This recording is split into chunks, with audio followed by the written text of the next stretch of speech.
C'est fou le rapport que l'on peut avoir avec sa maison, l'endroit où l'on habite, qu'on soit propriétaire ou pas, et c'est même plus étrange que ça d'ailleurs parce que qu'on l'aime ou qu'on ne l'aime pas, eh bien c'est quand même chez nous, ça nous protège. Ce qui n'arrive pas avec notre bureau, vous en conviendrez. Qu'il nous plaise ou non, il faut y aller et s'accommoder de l'atmosphère, des meubles, des gens. Alors il y a quand même des exceptions, il y a des entreprises où les valeurs familiales font tellement partie du projet que le bureau doit être la maison, et une maison qu'on aime, qui nous protège et protège ceux qui y pénètrent. Bienvenue dans ce tout nouveau numéro de Dixit. Bonjour à toutes, bonjour à tous. Aujourd'hui, je me trouve dans un très bel endroit, une banque, pour être tout à fait précis. Mais aujourd'hui, on ne va pas parler finances, on va parler goût, valeur, transmission. Je vous présente les invités du jour. J'ai avec moi Marc et Julien Wangser de la banque Wangser Frères, une banque privée. Et de ce côté-ci, j'ai Jules Dubois, qui est le patron de Factory. Bonjour messieurs. Bonjour. Une première question peut-être à vous. Expliquez-nous ce qu'est la banque Wangser Frères. La banque Wangser Frères a été créée par notre arrière-grand-père en 1936. Ouais. On est encore totalement détenu par la famille et elle a été aussi toujours dirigée par la famille. Donc on est la 4e génération aux commandes de cette banque et notre métier c'est d'être une banque privée qui va accompagner nos clients, entrepreneurs, familles, professionnels de l'immobilier ou de la finance sur l'ensemble de leurs aspects patrimoniaux avec du conseil patrimonial et des solutions de placement et de financement. D'accord. Une banque qui garde le contrôle et la maîtrise de son destin. Jules, si je dis de vous que vous êtes un peu un psychologue de la création de bureaux, est-ce que j'ai juste expliqué-nous? Alors, psychologue, je suis pas sûr, même si on est très à l'écoute, mais je dirais plutôt qu'on est... notre métier, c'est d'être les catalyseurs d'une histoire, d'une ambition, d'une trajectoire d'une entreprise. D'accord. Et de pouvoir effectivement comprendre les enjeux. Marc vient de le dire, on est sur un projet d'une entreprise à taille humaine. Donc c'est passionnant pour nous de pouvoir s'inscrire là-dedans et pouvoir bien comprendre les enjeux pour pouvoir doter la banque Wangser, en l'occurrence, de l'outil de travail dont elle aura besoin pour faire perdurer cette magnifique histoire dans les dizaines et les siècles d'années qui viennent. Ça depuis un petit bout de temps. Effectivement. J'espère. Julien, on comprend qu'effectivement, on n'est pas dans une entreprise comme une autre. Elle a une valeur supplémentaire qui est la valeur familiale. On peut concevoir qu'une société familiale ne peut pas déménager dans un préfect, une sorte de préfabriqué. Qu'est-ce qui était pour vous non négociable, les points sur lesquels vous deviez, ou en tout cas Jules, devait faire attention? Alors Jules, il avait quand même beaucoup de critères. Et de toute façon, c'est vrai que ça a été assez difficile comme décision à prendre parce que, comme le disait Marc, on date de 1936 et on n'avait jamais quitté les locaux historiques. D'accord. Donc il fallait... Il y avait une appréhension? Il y avait une appréhension, surtout d'ailleurs moins à notre génération qu'à celle du dessus, si on donne le nom. Donc voilà, mais comme toujours dans un cercle familial pour contenter tout le monde, nous on a une ambition aussi qui est comme de développer la banque, de la pérenniser, donc il y a derrière la clé du développement, et donc il fallait qu'on s'étende, il fallait idéalement qu'on soit sur un seul plateau, mais le point essentiel il est quand même effectivement de garder notre marque de fabrique. D'accord. L'âme, exactement, donc on dit toujours c'est entre tradition et modernité. Ouais.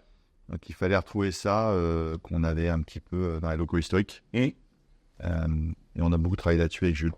Jules, justement, on pourrait se dire que la recherche de bureau, c'est quand même une mécanique assez simple. C'est-à-dire qu'on écoute, on cherche, on trouve. Bon, vous, c'est un peu différent, parce qu'il y a, je parlais tout à l'heure de psychologie, comment on infuse, comment on reçoit, comment on classe, comment on hiérarchise des informations familiales dans un cadre d'entreprise. Alors, sur le sujet de la recherche de bureau, c'est un peu particulier, mais nous, notre métier, c'est de faire la synthèse, effectivement, au-delà du côté familial, il faut s'en décrocher parce que nous, on doit regarder aussi ce qu'est l'outil professionnel. Donc, il faut savoir aussi, de temps en temps, dépassionner le sujet. C'est vrai. Surtout sur un marché parisien qui offre des opportunités qui sont quand même assez restreintes. Donc, il faut savoir hiérarchiser des choix. pour pouvoir prendre le meilleur. Et surtout, je pense que en tout cas notre valeur ajoutée est celle de nos équipes, parce que je suis évidemment pas le seul sur le sujet, mais c'est de savoir d'abord penser à l'objet, d'abord penser à la fonction de l'objet. Ici, moi, ce que j'ai beaucoup apprécié dans ce projet, c'est que la demande de la banque Venture, ça a été de remettre les clients au cœur du parcours. C'est-à-dire que quand vous rentrez ici, en fait, on arrive déjà dans ce qui était le guichet originel de la banque, qu'on a transféré dans ces nouveaux locaux. Et en fait, le parcours pour amener un client à découvrir la banque, à venir en réunion, aller en salon privé, il est au cœur des salariés. Et il y a une notion de transparence là-dedans. Et il nous fallait un plateau en fait, qui permette de pouvoir faire ça. Et donc, comme l'a dit Julien, déjà, c'était effectivement de pouvoir regrouper donc, cette partie équipe Bank Venture et clients sur un seul et même plateau. C'est ça. Et donc, il n'y en avait pas beaucoup non plus. Et en termes de Paris, le coup du sort, c'est que finalement, vous n'êtes pas si loin de ce qui avait été à l'origine le bureau. C'est un peu la butane, mais c'est vrai que bouger d'un numéro, c'est moins difficile. Bon. Vous avez quand même fait 200 mètres en 86 ans. Ah, quand même. Voilà, mais on a vu un peu comme un coup du sort, et finalement, on a vu beaucoup de locaux, et voilà, il y a un moment où c'est vrai que c'était un petit plus de garder l'adresse du boulevard, et on est très content. Ouais. Alors Marc, j'ai vu, en me baladant tout à l'heure, il y a également des objets, au-delà de l'arme, qui vous ont suivi ici. Lequel est le plus important pour vous, ou lesquels sont les plus importants pour vous, par exemple? Jules en a parlé, je pense qu'un des éléments les plus importants, c'est le vieux guichet qu'on a ramené. C'est vrai que c'était un élément qui était déjà très important dans nos anciens locaux et qui vraiment caractérise le côté historique et familial qui est pour nous très important. Donc on est ravis d'avoir pu le ramener. Et ce qui est assez intéressant, c'est qu'il se marie très bien dans ce mélange de modernité et de tradition. Mais on a d'autres éléments assez intéressants comme notamment une presse qu'on a gardée aussi, on la voit en image, qu'on a mis dans les couloirs. Et petite anecdote aussi, on avait un magnifique coffre qui était dans notre bureau. Alors déplacer un coffre de plusieurs tonnes, c'était malheureusement pas possible. Donc on a essayé de quand même ramener ce coffre-là comme on pouvait. Donc on a pris les poignées qui étaient vraiment magnifiques en laiton et qu'on a accroché sur un mur pour refaire l'image de ce coffre. Quelle est la perception que vous avez? Elle est assez neuve, mais des clients. C'est-à-dire qu'aujourd'hui, est-ce que vous sentez quelque chose qui brille quand ils arrivent? Est-ce qu'ils s'y retrouvent? Ils reconnaissent l'endroit? C'était le challenge. Et donc on avait une petite appréhension au début. C'est un peu bizarre à dire, mais on n'a pas eu de mauvais échos. C'est ceux-là qu'on guette généralement, parce qu'il y a toujours des gens pour féliciter, etc. Mais donc, j'ose dire qu'ils ont plutôt tous vraiment bien apprécié. Et surtout, je pense qu'ils voient l'effort, parce qu'ils connaissaient bien les anciens locaux, et ils retrouvent leurs objets, ils voient qu'il y a eu de la réflexion derrière. Je pense que l'aménagement est quand même aussi beaucoup plus confortable. Pour expliquer aux gens qui nous regardent, effectivement, la sensation qu'on a quand on rentre ici, elle est un peu mélangée. C'est-à-dire que c'est un peu déroutant finalement, parce qu'on a une vraie sensation de beauté, de neuf, chose d'abouti, et en même temps, on a quelque chose qui semble un peu nous regarder, qui est le poids des années, et c'est ça le savant mariage que je trouve très réussi, c'est du neuf avec de l'ancien. C'est souvent le cas dans les projets ou pas? Alors, c'est pas souvent le cas parce que tout le monde n'a pas une histoire, bien sûr. Mais l'enjeu, c'était surtout de ne pas faire un musée. C'est une banque qui est très dynamique, qui aujourd'hui, vous me permettez, mais qui tournée vers l'avenir, vers les métiers de ce qu'est la banque de demain, parce que nous, on a aperçu. Et il y a énormément de dynamisme dans cette équipe. Et d'ailleurs, on n'a pas tout mis sous un papier glace. C'est-à-dire que il y a des gens qui vivent et qui travaillent dans ces bureaux. Il y a des beaux meubles, effectivement, et une décoration qui aboutit, mais il y a aussi du bazar, il y a aussi des trucs écrits sur les murs. En fait, ça vit, ça construit, ça imagine, ça... et notamment, moi, quelque chose qui nous avait marqué, c'est que Julien et Marc n'ont pas désiré avoir un bureau de dirigeants statutaires comme on peut imaginer. En fait, leur bureau, c'est un bureau de travail, quoi. On a un double écran, on travaille dessus. On a encore... c'est une banque qui a probablement les yeux un peu tournés vers le ciel, mais qui a les pieds vraiment dans le sol. Et ça, nous, moi qui suis entrepreneur avec mon associé Nicolas, on a trouvé que c'était un c'était le challenge. Ouais, c'est ça. C'est un sujet qui nous plaisait beaucoup. Ouais. Et est-ce que vous, ça a déjà changé un peu vos modes de travail, vos habitudes, vos valeurs, pourquoi pas? Le grand changement qu'on a eu, c'est d'avoir tout le monde dans le même même niveau. Ouais. Ça, c'est quelque chose qui a vraiment beaucoup changé, parce que même si on n'était que sur 2 niveaux, ceux qui étaient au second et au troisième ne se voyaient pas forcément tous les jours. Là, avec le grand couloir et les espaces, on a beaucoup d'échanges entre les services. On a pu aussi rapatrier un partenaire qui travaille avec nous, qui est dans nos locaux aussi, ce qui a permis de favoriser les échanges. On a aussi beaucoup plus de salles de réunion. Et d'ailleurs, même si on en a beaucoup plus, elles sont extrêmement utilisées. Donc, ce qui prouve qu'en effet, on travaille beaucoup ensemble.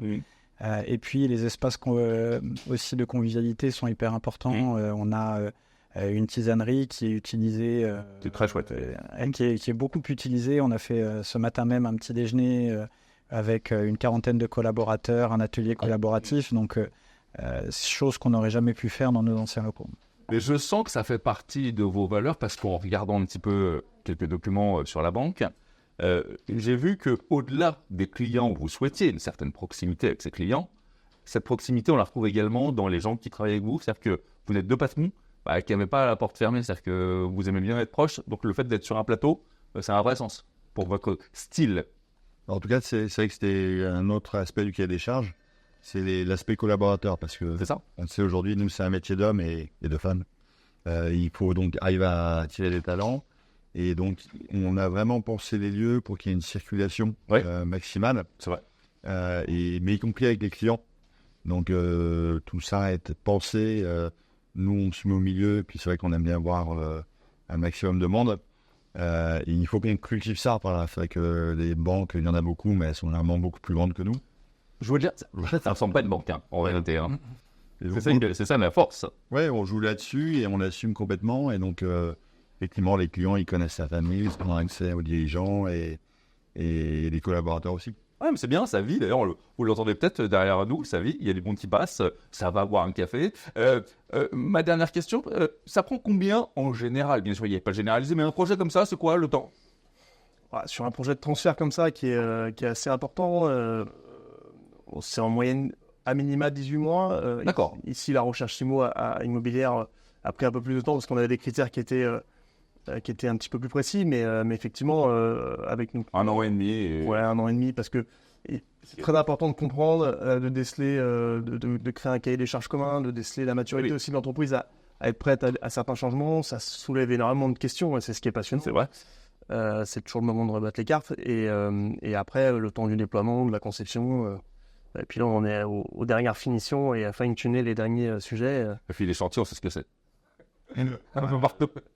Les délais ont été tenus. Ce qui est vrai, c'est rare. C'est quand même rare.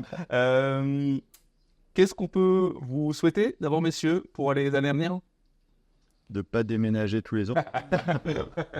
C'est exactement ce que j'allais dire. On est resté 88 ans, je crois, dans nos premiers locaux. On verra si on reste 88 ans ici. Mais en tout cas, d'y rester le plus longtemps possible, d'en profiter. Et de rester indépendant. Et de rester indépendant, ça fait partie des missions qui nous ont été confiées et sur lesquelles on travaille. Et du côté Factory, dans 10 ans, on est où? C'est une très bonne question. Nous, on est passionnés par des histoires entrepreneurs d'entreprise. Donc, si dans 10 ans, je suis encore là à vous parler et à permettre à des sociétés à notre petit niveau de passer des étapes, on aura accompli une belle aventure avec mon associé et nos équipes. Merci messieurs, c'était un plaisir de vous rencontrer autour de cette table. Merci beaucoup.